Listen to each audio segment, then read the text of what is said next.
আগে চেক করো, তারপরে বিশ্বাস করবা, ঠিক কিনা? তাহলে এখন থেকে একটা কিছু শুনলে বিশ্বাস করবেন। একজন এসে বলল, ভাইজান আপনার মেয়েরে দেখলাম আরেক ছেলের সাথে বাজারে ঘোরাফেরা করে, ওই রমনার বটমূলে দেখলাম আপনার মেয়ে আরেক ছেলেরে নিয়ে ফষ্টি নষ্টি করে। লোকের কথা বিশ্বাস করে বাসায় যে মেয়ের চুলের মধ্যে ধরে মাইর, আইজো মার কাইলো মাইর, এরকম হতে পারে না?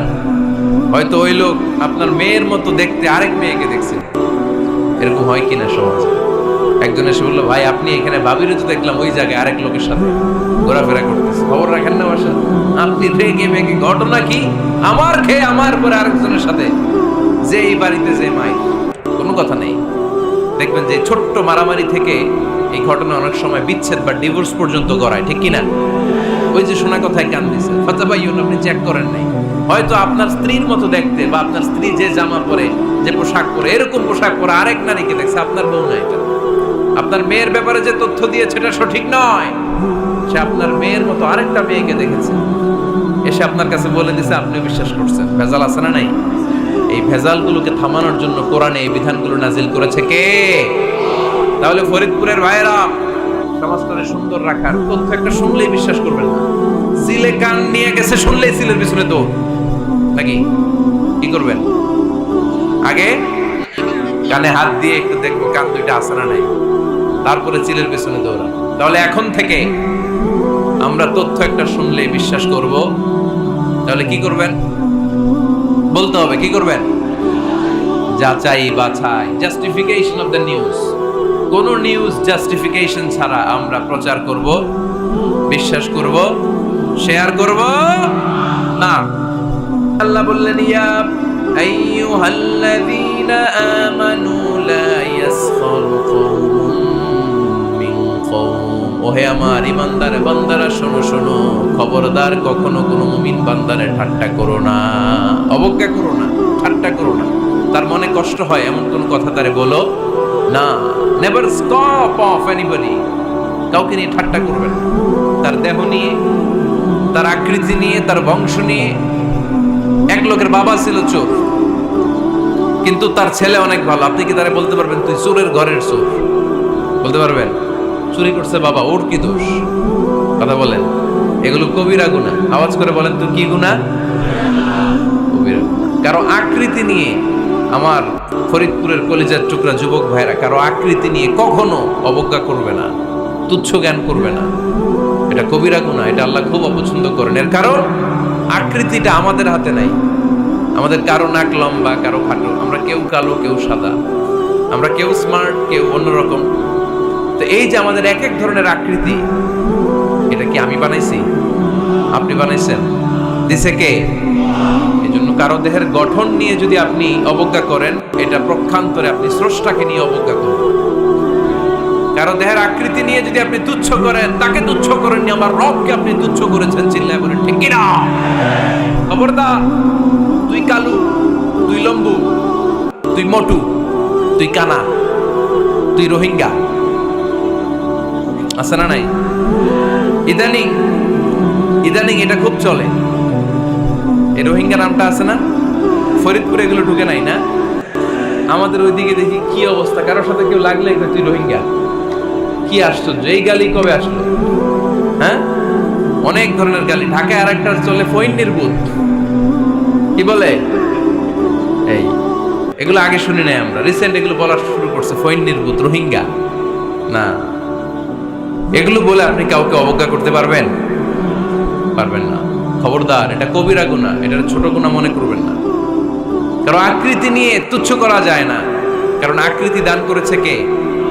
ওয়াল্লাযী ইউসাউবিরুকুম ফিল আরহামি কাইফা ইয়াশা, লা ইলাহা ইল্লা হুয়াল আজিজুল হাকীম। তিনি এমন সত্তা যিনি তোমাদের চেহারার অবয়ব দিয়েছেন, তোমাদের আকৃতি দান করেছেন তখন যখন তোমরা মায়ের পেটের ভেতরে ছোট্ট চোখের মতো ছিলা।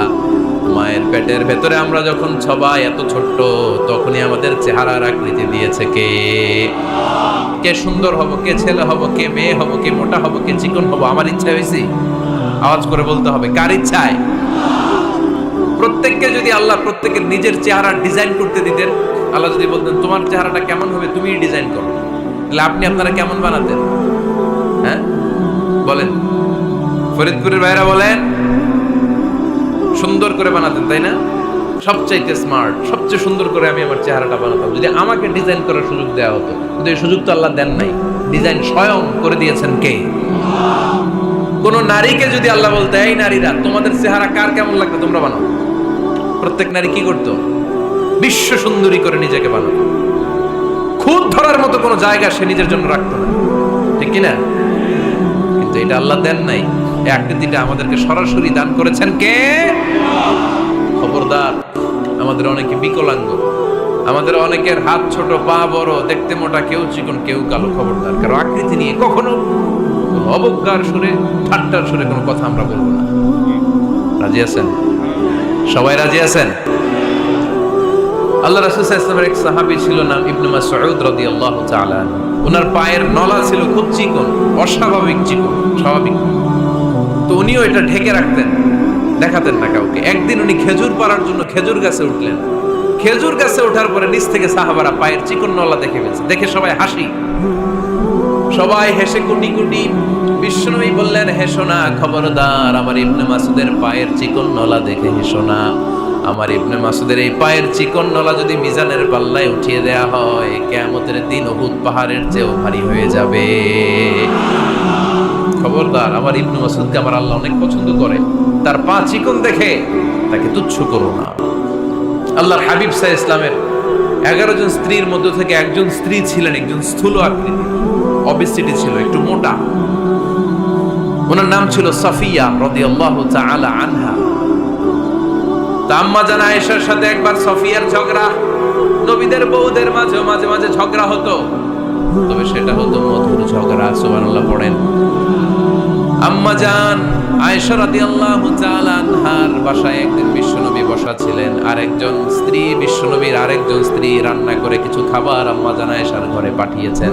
এক দাসী দিয়ে বলল, যাও এটা আয়েশার ঘরে দিয়ে আসো, কারণ নবী আয়েশার ঘরে। আম্মা জান আয়েশা রাদিয়াল্লাহু তাআলা আনহা বললেন, এগুলো কি? ওই দাসী বলে, তরকারি। কে দিছে? অমুক স্ত্রী। কেন দিয়েছে? আমি কি রান্না করতে পারি না? তোমরা রান্না তোমরা খাও। এই কথা বলে পাতিল সহ উড়ায় মারছে চেহারা। এর কারণ ওনারা মানুষ ছিলেন, মানবীয় ব্যাপারগুলো ওনাদের মধ্যেও কাজ করত।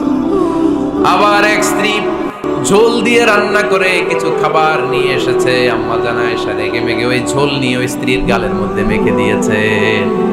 বিশ্বনবীর আরেক বউয়ের গালের মধ্যে ওই ঝোল লাগাই দিচ্ছে। এবার ওই স্ত্রী বিশ্বনবীর কাছে যেয়ে বলে, ইয়া রাসূলুল্লাহ, দেখেন আয়েশারে আপনি বেশি আদর করেন তো, দেখেন কি করে আমাদের সাথে।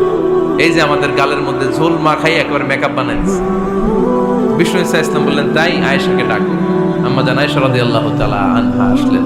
আল্লাহ রাসূল সাল্লাল্লাহু আলাইহি ওয়াসাল্লাম বললেন, তুমি কি আমার এই স্ত্রীর সাথে এমন আচরণ করেছো? আম্মা জান আয়েশা বললেন, করেছি। কেন?